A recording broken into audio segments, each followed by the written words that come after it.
Chapter 11. Sri Sadguru said, Bhakti is the only instrument aiding in gaining the coveted darshan of Sri Krishna. Birth in a particular country, clan, or community, religious rites and rituals, none of these is necessary to attain it.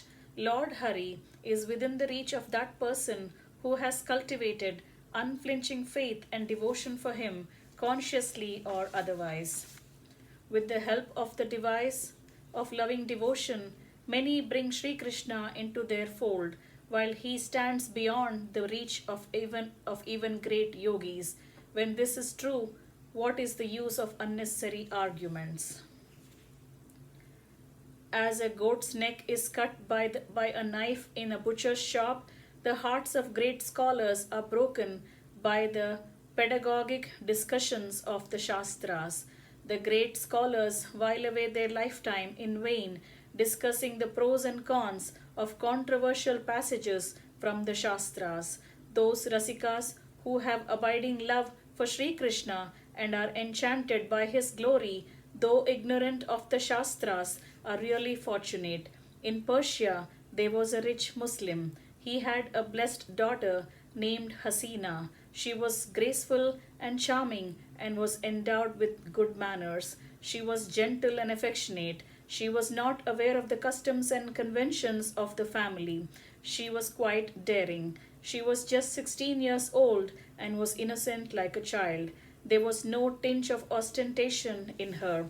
Once a traveler from India reached there unexpectedly. He gave a description of the beauty and glory of Sri Vrindavan. Listening to the account of the divine glory and supremacy of Sri Krishna, she developed great love for him and desired to have him as her fiancé. She had a friend named Hamida. Haseena disclosed her love for Sri Krishna to her friend. With the longing to reach Sri Vrindavan, she was spending her time in singing in praise of the noble attributes of Sri Krishna. She was staying in her place, tormented by the agony of separation from Sri Krishna. In the meantime, some merchants of Persia started for India. Getting the permission of her father, Haseena also started along with Hamida. Traveling through many forests and many other strange places, the travelers reached the seashore.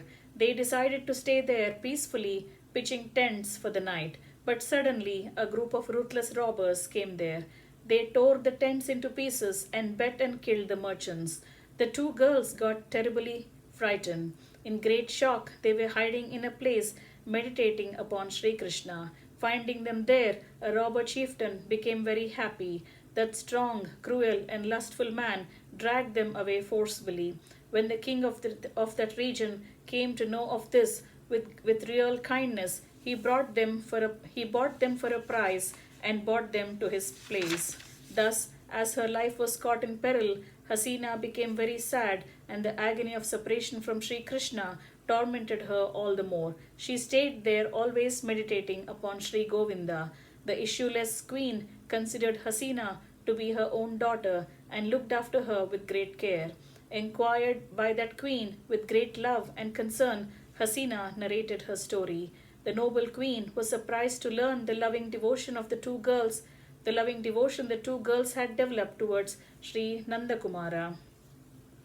After some days, she sent Haseena and Hamida to Sri Vrindavan, escorted by the soldiers. Haseena reached Sri Vrindavan with Hamida. Stopping the soldiers at a particular place, she wandered on the bank of the Yamuna. Reaching Sri Vrindavan not finding her lover there, Haseena lamented badly due to the agony of separation.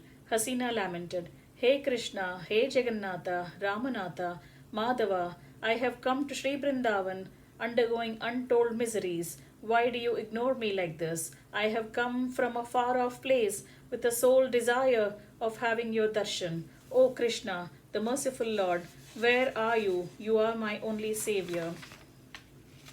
Please accept me along with Hamida. I am a young girl, ignorant of the code of worldly conduct. This young girl, Hamida, my bosom friend, has come along with me enthusiastically in order to become inseparable one with you. both of us have heard a lot about your divine pastimes. Prompted by the great urge to attain you, we have reached this holy Vrindavan, Sri Sadguru continued. Thus she lamented, standing on the bank of Yamuna. At that time, Lord Krishna came there in a boat. Sri Krishna's exquisite beauty was equivalent to that of a crore of Manmadas. He was having pleasantly fragrant curly locks of hair. His form was so delightful that it enchanted the whole world. He was wearing a silky yellow garment, Kaustuba gem, and a garland of Vaijayanti. His person was fully rubbed with sandal paste. He was playing melodiously on the flute and was thus making Sri Radha happy. He appeared there and saw Haseena and Hamida on the bank of Yamuna. The 8 names of Sri Krishna, like Lalita, rowed the boat towards the shore where Haseena was standing.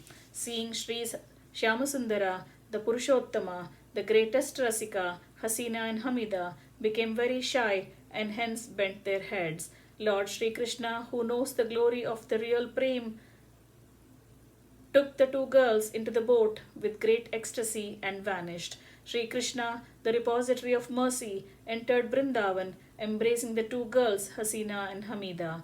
One who reads this pious story of Haseena with Prem as the only aim will acquire Gopi Prem and reach the Goloka, the eternal seat of Sri Krishna. Thus ends chapter 11, entitled Haseena Charitam of Book 6 of Sri Vaishnava Samhita, composed by Shri Krishna Premi Swamigal.